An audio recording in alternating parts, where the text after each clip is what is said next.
Hello dear students, welcome to TWS academy. Dear students, general awareness এবং GK এর গুরুত্বপূর্ণ একটা ক্লাসে সকলকে আরও একবার জানায় সুস্বাগতম। এসএসসি, রেলওয়ে এবং ডব্লিউইপির প্রশ্ন উত্তর নিয়ে ডিয়ার স্টুডেন্টস দুর্দান্ত আমরা একটা প্র্যাকটিস ক্লাস আয়োজন করেছি, যার 19 নম্বর পর্ব আজ TWS একাডেমিতে হচ্ছে।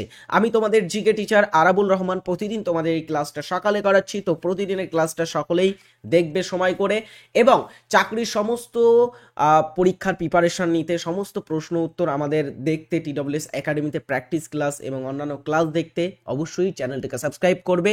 আর তার সঙ্গে আমাদের সমস্ত ভিডিও লিঙ্ক বা নোটিফিকেশন তোমার ফোনে পেতে অবশ্যই Telegram channel the way of সলিউশনের ভেরিফাইড টেলিগ্রাম চ্যানেল, সেখানে যুক্ত থাকতে ভুলবে না। চলো, প্রথম প্রশ্ন একদমই একটা দুর্দান্ত প্রশ্ন দিয়ে শুরু করছি, যেটা হচ্ছে ডল্লু কুনিথা কোন ভারতীয় রাজ্যের জনপ্রিয় ড্রাম নৃত্য? ড্রাম মানে হচ্ছে ঢোল, যেগুলোকে বলা হয়, সেই ঢোলের নৃত্য হচ্ছে ডল্লু কুনিথা। এটা ডল্লু কুনিথা কোন রাজ্যের একটা জনপ্রিয় ড্যান্স? অ্যান্সার হচ্ছে কর্ণাটকের একটা জনপ্রিয় ড্যান্সের মধ্যে পড়ে থাকে। অলরাইট, এখানে দেখো কিছু কর্ণাটকের ড্যান্স, গুরুত্বপূর্ণ ড্যান্স, এগুলো হচ্ছে কর্ণাটকের লোকনৃত্যের মধ্যে পড়ে থাকে। অবভিয়াসলি কর্ণাটকের কোনো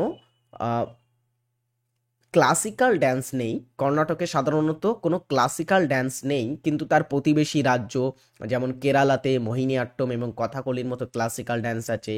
তারপরে অন্ধ্রপ্রদেশের কাছে আছে কুচিপুড়ি ক্লাসিক্যাল ড্যান্স, তামিলনাড়ুতে আছে ভারতনাট্যম ক্লাসিক্যাল ড্যান্স। কিন্তু দক্ষিণ ভারতের একমাত্র রাজ্য যেখানে ক্লাসিক্যাল ড্যান্স আমরা দেখতে পাই না, সেটা হচ্ছে এই কর্ণাটক রাজ্য। এরপরে যদি দেখি হুট্টারি, সুগ্গি, কুনিথা, কার্গা, লেম্বি, ইয়কসোগান, এটা খুবই ইম্পর্টেন্ট, ইয়কসোগান এটা, এবং বীরসেগ, এগুলি হচ্ছে কিন্তু উল্লেখযোগ্য কর্ণাটকের কয়েকটা জনপ্রিয় লোকনৃত্য, ফল্ক ড্যান্সের মধ্যে পড়ে থাকে। পরের প্রশ্ন, বখতিয়ার খলজি বাংলা আক্রমণের সময় বাংলার রাজা কে ছিলেন? বখতিয়ার খলজি, এনার দ্বারাই কিন্তু আমাদের বাংলাতে ইসলামী শাসন আধিপত্য বিস্তার করে, বা ইসলামী শাসন তার দ্বারাই কিন্তু বাংলাতে প্রথম পৌঁছেছিল। বখতিয়ার খলজি, এই বখতিয়ার খলজি ইনি ছিলেন আমাদের মোহাম্মদ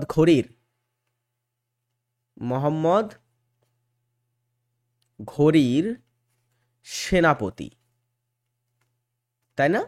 মোহাম্মদ ঘড়ির সেনাপতি তিনি ছিলেন, এবং তিনি আমাদের বাংলা আক্রমণ করেছিলেন, লক্ষণ সেনের সময়ে বাংলা আক্রমণ করেন। এবারে তিনি কবে বাংলা আক্রমণ করেছিলেন? এটা তিনি 1203 বা তার আশেপাশে কোনো একটা সময়ে তিনি বাংলা আক্রমণ করেন। এটা নিয়ে একটু মত পার্থক্য আছে, তিনি কবে বাংলা আক্রমণ করেছিলেন। কোথাও লেখা আছে 1203, কোথাও আমরা অন্য দেখতে পাই 1204 দেখতে পাই, কোথাও আবার 1202ও দেখতে পাই, কিন্তু আমি ম্যাক্সিমাম জায়গাতে 1203 পেয়েছি, তো আমরা 1203টাকেই ধরবো। বখতিয়ার খলজি কিন্তু 1203-এ বাংলা আক্রমণ করেছিলেন, এবং বাংলার লক্ষণ সেন, তিনি তৎকালীন সময়ে সেন বংশের শাসক ছিলেন, এবং তিনি কিন্তু সেন বংশের লাস্ট রুলার, সেন বংশের শেষ শাসকও হয়েছিলেন। পাবলিক সার্ভিস কমিশনের ধারণা কোন দেশের সংবিধানের অনুকরণে গৃহীত হয়েছে? ভারতের সংবিধানের একটা কিন্তু সাংবিধানিক body public service commission, UPSC, SPSC, তারপরে জেপিএসসি, তাই না? এগুলো সব হচ্ছে আমাদের পাবলিক সার্ভিস কমিশন, এটা আমাদের সংবিধানের একটা কিন্তু বডি। তো এখানে এইগুলোকে আমাদের ভারতের সংবিধানের 315 ধারাতে আমরা এটার উল্লেখ পাই, বা 315 থেকে 323 ধারাতে এই পাবলিক সার্ভিস কমিশনের বিষয়টা কিন্তু বর্ণিত আছে। এবারে দেখো, পাবলিক সার্ভিস কমিশনের ধারণা কোন দেশের অনুকরণে গৃহীত হয়েছে? অ্যাকচুয়ালি এটা নান অ্যান্সার হবে, কোনো দেশের অনুকরণে নয়। এটা 1935 সালে যে আমাদের ভারত শাসন আইন ছিল, সেই ভারত শাসন আইনেই কিন্তু এটার কথা ছিল, বা ভারত শাসন আইনেই কিন্তু পাবলিক সার্ভিস কমিশনের ধারণা আমরা পাই। আচ্ছা, পাবলিক সার্ভিস কমিশন আমাদের ভারতে পরাধীন ভারতেই কিন্তু ছিল। যদি আমরা দেখি ভারতে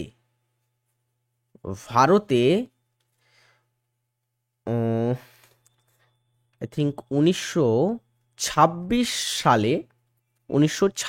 সালে ইউপিএসসি প্রতিষ্ঠা হয়, অর্থাৎ পরাধীন ভারতেই কিন্তু ইউপিএসসি প্রতিষ্ঠা হয়েছিল আমাদের ভারতে 1926 সালে। বিশ্বের সবচেয়ে শব্দ দূষিত শহরের তালিকায় শীর্ষে রয়েছে কোনটি? সবচেয়ে বেশি শব্দ দূষণ, নয়েজ পলিউশন কোথায় আমরা দেখতে পাই?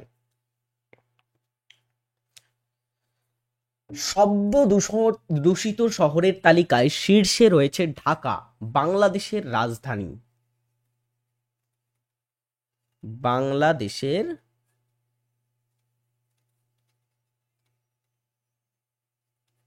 রাজধানী শহর। এশিয়ান গেমসের প্রথম আসরটি বসেছিল। এশিয়ান গেমস হচ্ছে এশিয়ান কান্ট্রিগুলোকে নিয়ে খেলা একটা গেমস, যেখানে অনেকগুলোই গেমস খেলা হয়ে থাকে। এই এশিয়ান গেমসের প্রথম আসর বসেছিল কোথায়? বলো। এশিয়ান গেমস এর প্রথম আসর বসেছিল ডিয়ার স্টুডেন্টস নতুন দিল্লিতে। কবে বসেছিল নতুন দিল্লিতে? বলো দেখি, কবে বসেছিল এশিয়ান গেমসের প্রথম আসরটা নতুন দিল্লিতে? অ্যান্সার হবে 1951 সালে প্রথম এশিয়ান গেমসের আসরটা বসে। আর যদি আমরা দেখি সর্বশেষ আয়োজিত হয়, আয়োজক ছিল এই এশিয়ান গেমসের 2022 সালের এশিয়ান গেমস চীনের হংচু শহর। সো 2022 সালের এশিয়ান গেমস কারা আয়োজন করেছিল? চীন আয়োজন করেছিল, চীনের হংচু শহর আয়োজন করেছিল। এরপরে দেখো, এরপরে আবার 2022-এর পরে হবে 2026 সালে। সো 2026 সালে আয়োজক কোন দেশ? এশিয়ান গেমসের আয়োজক 2026 সালে কোন দেশ? দারুণ একটা প্রশ্ন। অ্যান্সার হবে জাপান। জাপান দেশ আয়োজন করবে এবং জাপানের নাগোয়া শহর এটার আয়োজক। পরের প্রশ্ন, ভারতের দীর্ঘতম লেগুন কোনটি? লেগুন মানে হচ্ছে উপহ্রদগুলোকে বলা হয়, উপহ্রদগুলোকে বলা হয়ে থাকে লেগুন। তো এখানে দীর্ঘতম লেগুন কোনটি ভারতের? ভারতের দীর্ঘতম লেগুন হচ্ছে ভেম্বানদ। ভেম্বানদ হচ্ছে ভারতের দীর্ঘতম লেগুন। এটা আমরা দেখতে পাই কোথায় ডিয়ার স্টুডেন্ট? ভেম্বানদ, বলো। ভেম্বানদ আছে কোথায়? কেরালাতে, তাই না? ভেম্বানদ কোথায় ডিয়ার স্টুডেন্টস? কেরালাতে অবস্থিত একটা লেগুন। আর কেরালাতে অবস্থিত লেগুন বা উপহ্রদগুলোকে কিন্তু আবার কয়াল বলা হয়। মালাবার উপকূল বা কেরালার উপকূলের যে লেগুনগুলো আছে সেগুলোকে কি বলা হয়? কয়াল বলা হয়ে থাকে। সো ভেম্বানদকে আমরা বলবো কয়াল। এরপরে চিল্কা, এটা হচ্ছে ভারতের বৃহত্তম লেগুন। এটা হচ্ছে বৃহত্তম লেগুন আমাদের ভারতের মধ্যে, বা বৃহত্তম নোনা জলের লেগুন এটা। পরের প্রশ্ন, নিম্নের কোন ভারতীয় ক্রিকেটার হরিয়ানার হ্যারিকেন নামে পরিচিত? হরিয়ানার হ্যারিকেন আমরা কাকে বলে থাকি? 7 নম্বর প্রশ্নের উত্তর কি হচ্ছে? দারুণ একটা প্রশ্ন, সকলে কমেন্ট করো। হরিয়ানার হ্যারিকেন বলা হয়ে থাকে কাকে? কপিল দেবকে বলা হয়। ইনি 1983 সালের আমাদের ভারতের যে দল প্রথম ক্রিকেট চ্যাম্পিয়ন হয় সেই দলের ক্যাপ্টেন ছিলেন কপিল দেব বা কপিল পাজি। তিনি হরিয়ানার হ্যারিকেন নামে পরিচিত। বিখ্যাত বৌদ্ধ মন্দির বড়বুদুর একটা বিখ্যাত বৌদ্ধ মন্দির, এটি নিম্নের কোথায় আছে? এসএসসি এবং এনটিপিসি কিংবা রেলের পরীক্ষাতে এরকম তোমরা প্রশ্ন পাবে, ওয়ার্ল্ড কারেন্ট অ্যাফেয়ার্স থেকে বা ওয়ার্ল্ড অ্যাফেয়ার্স থেকে, স্ট্যাটিক জিকে থেকে এরকম প্রশ্ন আসে, কোনটি কোথায় অবস্থিত আছে। সো এগুলো পড়ে রাখতে হবে। বিখ্যাত একটা বৌদ্ধ মন্দির বড়বুদুর, এটা কোথায় আছে? এটা অবস্থিত হচ্ছে ইন্দোনেশিয়াতে। বড়বুদুর ইন্দোনেশিয়াতে অবস্থিত।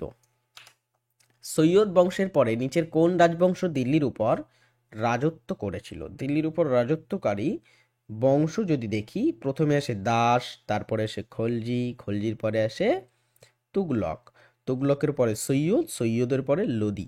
সো সৈয়দ বংশের পরে আসে কোন রাজবংশ? লোদি রাজবংশ।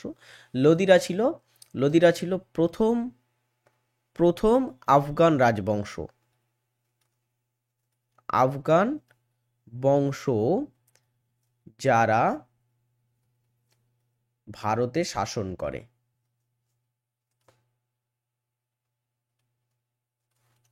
বাবা বেঁকে যাচ্ছে কেন এগুলি? ভারতে শাসন করে, ঠিক আছে। এবারে দেখো, এখানে তোমাদের একটু বলে রাখি সুলতানি যুগের ইতিহাস সম্পর্কে। সুলতানি যুগ একদমই চলেছিল 1206 থেকে 1526 পর্যন্ত। এই টাইম পিরিয়ডে সুলতানি যুগ ছিল। এর ভিতরে কয়েকটা বংশ আমি তোমাদের বললাম, 5টি বংশের নাম বললাম আমি। সো এখানে দেখো, সৈয়দ বংশ এরা আমাদের দিল্লিতে শাসন করেছিল। সৈয়দ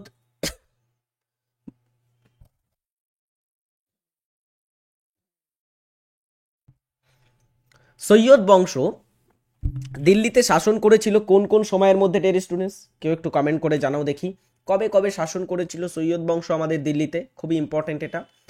1414 থেকে 1451 সালের মধ্যে, এই সাল পিরিয়ডের মধ্যে কিন্তু সৈয়দ বংশ শাসন করেছিল আমাদের ভারতে। সৈয়দ বংশের এর প্রতিষ্ঠাতা ছিল খিজির খাঁ। খিজির খাঁ ছিল সৈয়দ বংশের প্রতিষ্ঠাতা, এবং শেষ শাসক যিনি ছিলেন এই সৈয়দ বংশের, তিনি হচ্ছেন আলম শাহ। আলাউদ্দিন আলম শাহ, ইনি ছিলেন শেষ শাসক সৈয়দ বংশের। অলরাইট, এবারে এটা তো গেল সৈয়দদের পরে আসে কোন বংশ বললাম? লোদি বংশ, যেটা সুলতানি যুগে শাসন করা শেষ বংশ ছিল। লোদিদের সম্পর্কে একটু জেনে রাখো। লোদি, এই লোদি বংশ এটা শাসন করেছিল আমাদের ভারতে 1451 থেকে 1526 সাল পর্যন্ত, মুঘলদের আসার আগ পর্যন্ত তারা শাসন করেছিল। এটার প্রতিষ্ঠাতা কে ছিল? লোদি বংশের প্রতিষ্ঠাতা কে ছিল? বহুলুল খান লোদি। বহুলুল লোদি ছিল প্রতিষ্ঠাতা, এবং এই বংশের যিনি শেষ শাসক ছিলেন তিনি হচ্ছেন ইব্রাহিম লোদি। যেটা প্রো স্টুডেন্ট, মানে অনেক পড়াশুনো করেছে, তারা বলবে স্যার কি পড়াচ্ছেন বাচ্চাদের জিনিস, কিন্তু এগুলোই পরীক্ষায় আসে, এগুলো কিন্তু আমাদের পড়ে রাখতে হবে, বারবার করে পড়তে হবে, একবার নয়, দুবার নয়, 10 বার, 12 বার, 14 বার করে পড়তে হবে। পরের প্রশ্ন, ভারতের বৃহৎ উচ্চতম গ্রাভিটি বাঁধ কোনটি? ভারতের উচ্চতম গ্রাভিটি বাঁধ কোনটি?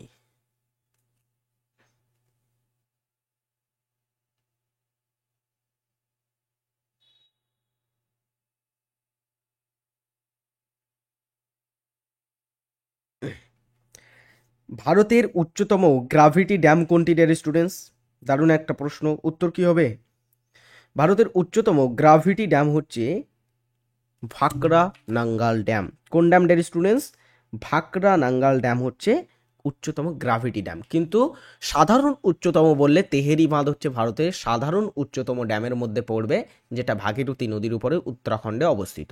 ওকে, কিন্তু যদি বলা হয় উচ্চতম গ্রাভিটি বাঁধ কোনটি, সেটা হচ্ছে ভাকরা নাঙ্গাল ব্যান্ড, যেটা শতদ্রুর উপরে অবস্থিত। শতদ্রু নদীতে অবস্থিত এটা। পরের প্রশ্ন, আজকের হোমওয়ার্ক এটা, গ্র্যান্ড ক্যানিয়ন গ্রিকহাত কোন দেশে অবস্থিত? এটা অবশ্যই আজকে তোমাদের হোমওয়ার্ক দেওয়া থাকবে, সকলে এটার উত্তর করে যাবে। গ্র্যান্ড ক্যানিয়ন একটা গ্রিক হাত, এটা নদীর ক্ষয়কার্যের ফলে সৃষ্ট হয়েছে এই গ্রিক হাতটা। এই গ্রিক হাতটা কোন দেশে অবস্থিত আছে এবং কোন নদীর উপরে আছে, এটাও বললে আমি কিন্তু খুবই খুশি হতাম। পরের প্রশ্ন, পিএসএলভি প্রথম কবে লঞ্চ হয়? পিএসএলভি এটা প্রথম কবে লঞ্চ করা হয়েছিল? আচ্ছা, পিএসএলভি এটার পুরো কথা কি একটু জেনে রাখো। এটার পুরো কথা হচ্ছে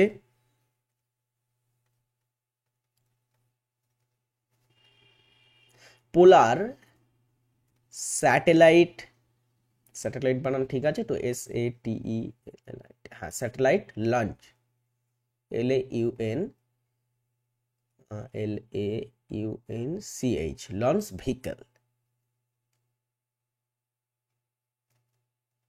ওকে, satellite launch vehicle, polar satellite launch vehicle, এটা হচ্ছে পিএসএলভির পুরো অর্থ। এটা প্রথম লঞ্চ করা হয়েছিল 1993 সালে। এটা আমাদের ইসরো কর্তৃক নির্মিত একটা কিন্তু স্যাটেলাইট লঞ্চ ভেহিকেল। এই স্যাটেলাইট লঞ্চ ভেহিকেলে করেই কিন্তু আমাদের চন্দ্রযান 3, যেটা কয়েকদিন আগেই লঞ্চ করা হয়েছিল, এই চন্দ্রযান 3 এটাকে লঞ্চ করা হয়েছিল যে ভেহিকেলসে করে, সেটার নাম হচ্ছে পিএসএলভি C11। পিএসএলভি C11 ভেহিকেলসে করে এটাকে লঞ্চ করা হয়। এরপরে তার কয়েকদিন পরে আদিত্যা L1 লঞ্চ করা হয়েছিল, তাই না? আদিত্যা L1, যেটা আমাদের ভারতের প্রথম সূর্য মিশন। আদিত্যা L1 এটা আমাদের ভারতের প্রথম সূর্য মিশন ছিল, এবং এই সূর্য মিশন এটা যে ভেহিকেলসে করে লঞ্চ করা হয় সেটার নাম হচ্ছে PSLV XL PSLV XL C57 এই ভেহিকেলসে করে লঞ্চ করা হয় আদিত্যা L1, যেটা আমাদের ভারতের প্রথম প্রথম সূর্য মিশন ছিল।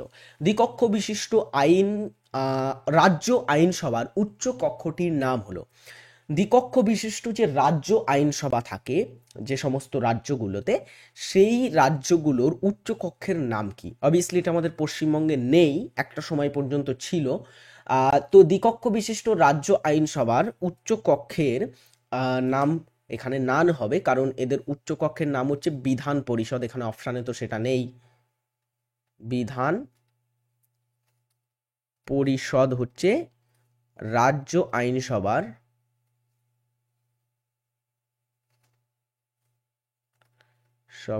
উচ্চ কক্ষ। আচ্ছা, এই বিধান পরিষদ সম্পর্কে জেনে রাখো, এটা আমাদের ভারতের 6টি রাজ্যে পাওয়া যায়, যেমন বিহার, উত্তরপ্রদেশ, তারপরে হচ্ছে তোমার মহারাষ্ট্র, কর্ণাটকের মধ্যে রাজ্যে আমরা পেয়ে থাকি সাধারণত বিধান পরিষদ। আর বিধান পরিষদ এটার সদস্য হতে ন্যূনতম বয়স লাগে, বয়সের প্রয়োজন হয় 30 বছর। 30 বছর ন্যূনতম বয়স হয়, যেটা আবার লোকসভা বা বিধানসভার ক্ষেত্রে কিন্তু 25 বছর করে। আবার এদের সদস্যদের কার্যকালের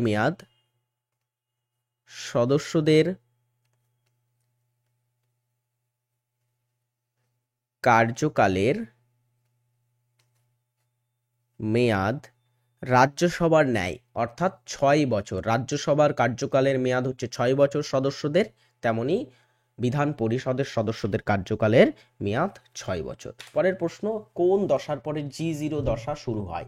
G0 দশা এমন একটা দশা, এই দশায় যদি কোনো কোষ চলে যায়, সো সেটাকে, বা কোনো যদি সেল চলে যায়, সেখানে কিন্তু এই G0 দশায় একদমই বিভাজন হয় না। যেমন আমরা যদি দেখি স্নায়ু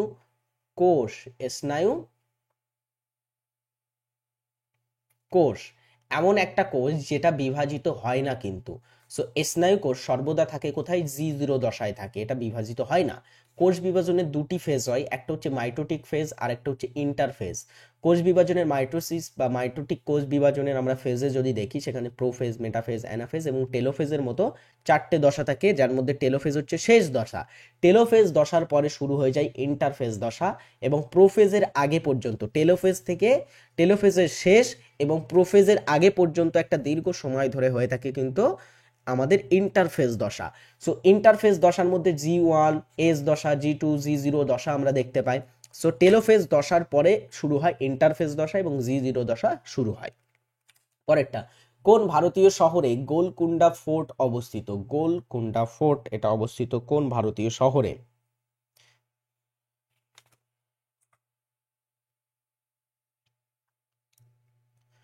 গোলকোন্ডা ফোর্ট আছে কোথায় ডিয়ার স্টুডেন্টস? অবস্থিত, এটা হায়দ্রাবাদে অবস্থিত, তেলেঙ্গানা রাজ্যে।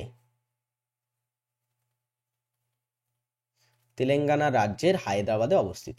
আচ্ছা, এই গোলকুন্ডা ফোর্ট এটা কে নির্মাণ করেছিল বা কারা নির্মাণ করেছিল যদি বলা হয়? কে নির্মাণ করেছিল এটা বলা হয় না, কিন্তু কারা নির্মাণ করেছিল এটা খুবই ইম্পর্টেন্ট, মনে রাখবে। কাকতীয় বলে একটা রাজবংশ ছিল, কাকতীয় রাজবংশ গোলকুন্ডা ফোর্ট নির্মাণ করেন। ওকে, পরের প্রশ্ন আমরা দেখি, যেটা হচ্ছে পালাউমো বন্যপ্রাণী অভয়ারণ্য কোথায় অবস্থিত? পালাউমো একটা বন্যপ্রাণী অভয়ারণ্য, এটা ভারতের কোথায় আছে? পালাউমো হচ্ছে ঝাড়খণ্ডের একটা জেলার নাম এবং ঝাড়খণ্ডে বন্যপ্রাণী অভয়ারণ্যটি অবস্থিত। ডিয়ার স্টুডেন্টস, এএনএম জিএনএম ব্যাচে যারা ভর্তি হতে ইচ্ছুক তারা আমাদের TWS একাডেমি অ্যাপের সাথে যোগাযোগ করতে পারো। এখানে ভর্তি হয়ে তোমরা এএনএম জিএনএম 2025-এর জন্য প্রিপারেশান নিতে পারবে। সো এখান থেকে তোমরা টপ নচ ক্লাস করার সুযোগ পাবে TWS একাডেমিতে। অন্যান্য বিভিন্ন ব্যাচে যদি ভর্তি হতে চাও, বর্তমানে যে সমস্ত ব্যাচগুলো আমাদের TWS একাডেমিতে চলছে, সেই সমস্ত ব্যাচগুলো তোমরা এক নজরে দেখতে পারো। তোমার যে পরীক্ষার তুমি প্রিপারেশান নিতে চাও, সেই পরীক্ষার ব্যাচ তোমরা এখানে অ্যাভেলেবেল পাবে। সো যতক্ষণ অ্যাভেলেবেল আছে ততক্ষণের মধ্যে তোমরা কিন্তু পড়াশুনোর প্রস্তুতি নেওয়া শুরু করে দাও। সো অবশ্যই অবশ্যই এখন যদি যুক্ত হও লাইভ ক্লাস দেখতে পাবে ক্লাসগুলোতে, আর পরে যুক্ত হলে কিন্তু রেকর্ডেড ক্লাস দেখতে হবে অনেকগুলো। তো আমি বলবো প্রথম থেকেই সকলে ভর্তি হয়ে যাও আমাদের TWS একাডেমিতে। পিএসসি ক্লার্কশিপের যদি ডেসক্রিপটিভ পরীক্ষার জন্য যারা প্রিপারেশন নিতে চাও তারা আমাদের পিএসসি ক্লার্কশিপের একটা প্রয়াস ব্যাচ আছে, সেখানেও যুক্ত হতে পারো। চলো আমরা পরের প্রশ্ন দেখি। নিম্নের কে হিতবাদী পত্রিকা নামক পত্রিকা প্রকাশ করতেন? হিতবাদী হচ্ছে একটা পত্রিকার নাম, এই পত্রিকাটি কে প্রকাশ করতেন? বলো, দারুণ একটা প্রশ্ন। 16 নম্বর প্রশ্নের উত্তর কি হবে? হিতবাদী নামক পত্রিকার প্রকাশক ছিলেন গোপাল কৃষ্ণ গোখলে। গোপাল কৃষ্ণ গোখলে। আচ্ছা, গোপাল কৃষ্ণ গোখলে এনাকে বলা হয়ে থাকে মহাত্মা গান্ধীর রাজনৈতিক গুরু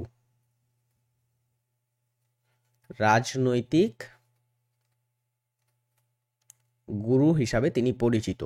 আরো একটা জিনিস, এই গোপাল কৃষ্ণ গোখলে ইনি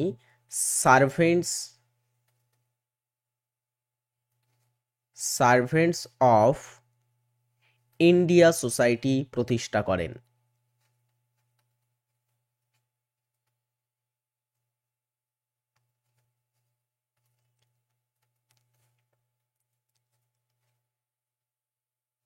ওকে, সার্ভেন্টস অফ ইন্ডিয়ান সোসাইটির প্রতিষ্ঠাতা তিনি ছিলেন। 1905 সালে তিনি এটা প্রতিষ্ঠা করেন। 1905 সালে এটার তিনি প্রতিষ্ঠা করেছিলেন। এটা একটা দারুণ প্রশ্ন। পরের প্রশ্ন দেখি। জাতীয় কংগ্রেসের কোন অধিবেশনে প্রথমবার জনগণ মন গাওয়া হয়েছিল? জনগণ মন রবীন্দ্রনাথ ঠাকুরের রচিত গান, যেটাকে পরবর্তীতে আমাদের জাতীয় সঙ্গীত হিসাবে বেছে নেওয়া হয়েছিল আমাদের ভারতের। সো এই ভারতের জাতীয় সঙ্গীত প্রথম একটা কংগ্রেসের অধিবেশনে গাওয়া হয়। কোথায় গাওয়া হয়? কংগ্রেসের 1911 সালের অধিবেশন, যেটা কলকাতাতে অনুষ্ঠিত হয়েছিল, সেখানে জনগণ মন গাওয়া হয়েছিল।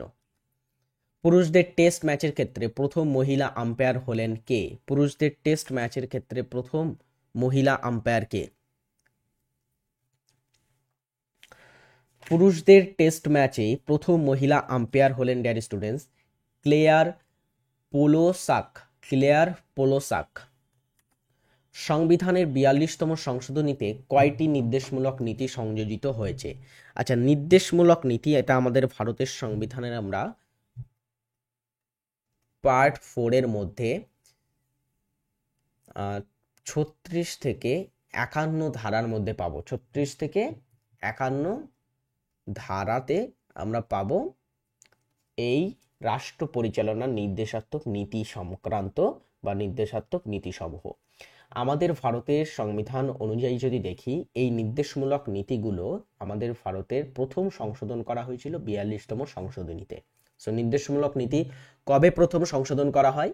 এটা 42তম সংশোধনীতেই সংশোধন করা হয়েছিল প্রথম। 1976-এ এই নির্দেশমূলক নীতিটা প্রথম সংশোধিত হয়। এখানে 4টি সংশোধন করা হয়েছিল। একটা হচ্ছে 39 ধারা, 39 নম্বর ধারা, সকল শিশুর জন্য সুস্বাস্থ্য ও তোমার হচ্ছে পরিবেশ প্রদান করা, এটা একটা 39 নম্বর ধারা। এবং আরেকটা হচ্ছে 39-এর এ ধারা, এটা একটা সংযোজিত হয়। এবং তার সঙ্গে 43-এর এ এবং 48-এর এ ধারা সংযোজিত হয়েছিল এখানে। সো এই 4টে প্রথম সংশোধিত হয়। এছাড়া আমাদের ভারতের এই যে নির্দেশমূলক নীতি, এটাকে কিন্তু টোটাল 4 বার সংশোধন করা হয়েছে। প্রথম 4টি আর্টিকেলকে সংশোধন করা হয় 1976-এর 42তম সংশোধনীতে, কিন্তু অল ওভার যদি দেখি এটাকে 4 বার সংশোধন করা হয়েছে। যেমন 42তম সংশোধনীতে 1976-এ, তারপরে 44তম সংশোধনীতে যেটা 1978-এ হয়, 86তম সংশোধনীতে যেটা 2002 সালে, এবং আরেকটা 97তম সংশোধনীতে যেটা 2011 সালে হয়েছিল। তাহলে টোটাল কতবার সংশোধন হয়েছে নির্দেশাত্মক নীতিটা? 4 বার সংশোধন হয়েছে। আর প্রথম সংশোধনীতে 4টে আর্টিকেলকে যুক্ত করা হয়। চলো পরের প্রশ্ন, 20 নম্বর প্রশ্ন। পাল রাজাদের মধ্যে কে সর্বশ্রেষ্ঠ ছিলেন? আগের দিনেরই প্রশ্ন আমরা পড়িয়েছিলাম। পাল রাজারা যারা বিহার অঞ্চলে শাসন করত, এবং পাল রাজবংশ এটার প্রতিষ্ঠাতা ছিলেন গোপাল, কিন্তু সর্বশ্রেষ্ঠ শাসক কে ছিলেন এখানে জিজ্ঞাসা করা হয়েছে। পাল রাজবংশের শ্রেষ্ঠ শাসক ছিলেন dear students Devapala. EVM stands for, EVM এর ফুল ফর্ম কি, এটা পুরো কথা কি। ইভিএম এটা আমরা ভোটের ক্ষেত্রে ব্যবহার দেখেছি, বিশেষ করে বিধানসভা এবং লোকসভার ভোট যেটা ইভিএম এর মাধ্যমে কমপ্লিট করা হয়। সো ইভিএম এর ফুল ফর্ম কি, অ্যান্সার হচ্ছে electronic voting machine. Electronic voting machine হচ্ছে ইভিএম এর ফুল ফর্ম। এই ইভিএমটা আমাদের ভারতে 1982 সালে প্রথম ইভিএম এর ব্যবহার হয়। প্রথম ইভিএম এর ব্যবহার কবে করা হয় ডিয়ার স্টুডেন্টস? 1982 সালে কেরালার একটা উপনির্বাচনে ব্যবহার করা হয়েছিল। সেটা প্রথম একটা বিধানসভার উপনির্বাচন যেটা কেরালাতে হয়েছিল, সেই কেরালাতে প্রথম কিন্তু ব্যবহার করা হয়েছিল এটা। ভিনিগারের রাসায়নিক নাম কি? এটাও একটা দারুণ প্রশ্ন। ভিনিগার তোমরা রান্নাঘরে গিয়ে দেখবে ভিনিগার আমরা পেয়ে থাকি, সাধারণত রান্নার কাজে ব্যবহার করা হয় বা বিভিন্ন কাজে আমরা দেখেছি ভিনিগারের ব্যবহার আমরা করে থাকি। এই ভিনিগারের রাসায়নিক নাম কি আসলে? ভিনিগারের রাসায়নিক নাম হচ্ছে লঘু অ্যাসিটিক অ্যাসিড। লঘু অ্যাসিটিক অ্যাসিড।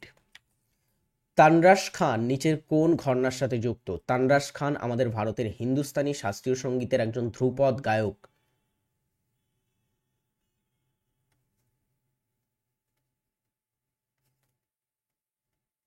হিন্দুস্তানি সঙ্গীতের একজন গায়ক, ইনি হিন্দুস্তানি সঙ্গীতের একজন ধ্রুপদের উৎকৃষ্ট শিল্পী ছিলেন।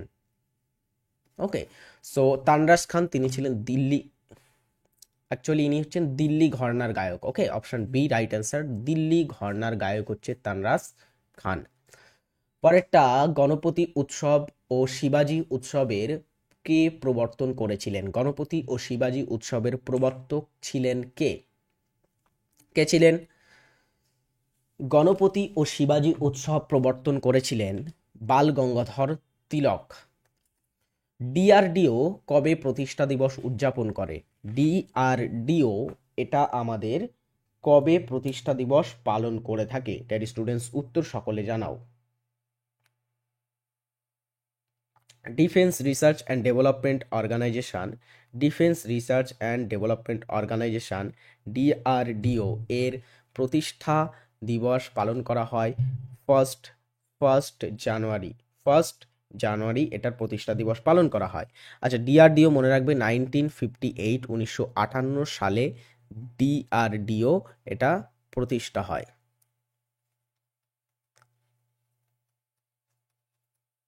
ডিআরডিও প্রতিষ্ঠা হয় কবে ডিয়ার স্টুডেন্টস? 1958 সালে প্রতিষ্ঠা হয়।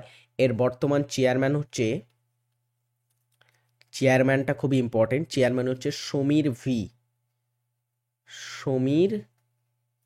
ভি কামাত, ইনি হচ্ছে ডিআরডিওর বর্তমান প্রেসিডেন্ট। ওকে ডিয়ার স্টুডেন্টস, চলো আজকের ক্লাসটা আমি এখানে শেষ করি। আর যারা ক্লাসটি শেষ পর্যন্ত দেখলো অবশ্যই কমেন্ট করে জানাবে যে ক্লাসটি কেমন লাগলো। প্রতিদিনের এরকম ক্লাস দেখতে আমাদের চ্যানেলটিকে সাবস্ক্রাইব করে রাখতে ভুলবে না, অবশ্যই কিন্তু সাবস্ক্রাইব করে রাখবে। আর একটা জিনিস ডিয়ার স্টুডেন্টস, আমাদের TSS একাডেমি অ্যাপ যদি তোমরা ডাউনলোড না করো তাহলে অবশ্যই সকলে ডাউনলোড করে নেবে TSS একাডেমি অ্যাপ, সেখান থেকে অবশ্যই ব্যাচে ভর্তি হয়ে যাওয়ার চেষ্টা করবে। ভালো থাকবে সকলে, সুস্থ থাকবে, নিজের খেয়াল রাখবে, পরিবারের খেয়াল রাখবে। টাটা।